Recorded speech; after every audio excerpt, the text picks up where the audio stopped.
Cala di Faralto.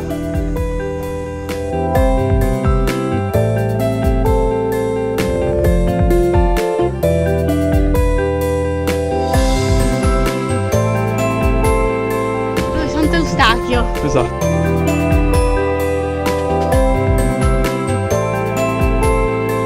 Questa è l'abbazia di Sant'Eustachio. Molto tranquillo, vero?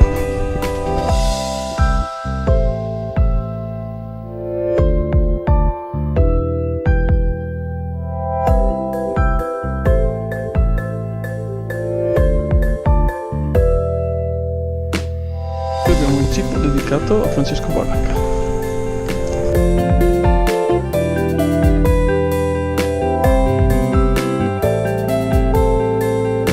Siamo a Dolce Scaldo, ristorante tipico e pizzeria. Si mangia bene.